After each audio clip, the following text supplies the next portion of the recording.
আমি দুটো দিকে ফোকাস করব।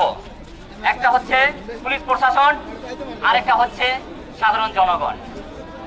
এটা কোন জায়গা? একটা মিটফোর্ড হাসপাতাল, একটা সরকারি হাসপাতাল, তাই না? আপনারা এখানে হয়েছে নাকি জঙ্গলে হয়েছে? এখানে হয়েছে। এখানে কি আশেপাশে কোনো পুলিশ বস নাই? আছে ভিতরে? একটা সরকারি হাসপাতালের ভিতরে কিন্তু পুলিশ বস থাকে। যখন হত্যাটা হয়েছে এটা কি শুধু গুলি করে মেরে চলে গেছে 2 মিনিটে? নো, দীর্ঘ সময় ব্যাপী তাকে এখানে পাথর দিয়ে জাহিলি যুগের মতো নির্মম ভাবে এখানে হত্যা করা হয়েছে। আবার এখান থেকে টেনে হিচড়ে তাকে ওখানে নেওয়া হয়েছে। দীর্ঘ সময়ের ব্যাপার না ভাই? পুলিশ বক্সে পুলিশরা কি করেছে? আনসাররা কি করেছে? কাছেই রয়েছে আমাদের চকবাজার ফাঁড়ি, এইদিকে রয়েছে আমাদের বাবুবাজার ফাঁড়ি। কোতোয়ালি থানা কত দূর?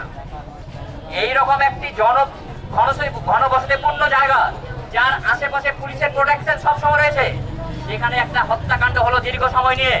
পুলিশ প্রশাসন কি করেছে আমি জানতে চাই।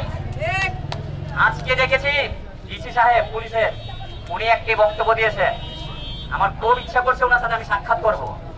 ওনাকে আমি জিজ্ঞেস করব আপনাকে বিসিএস কে অ্যালাউ করেছে। উনি কি বলেছেন?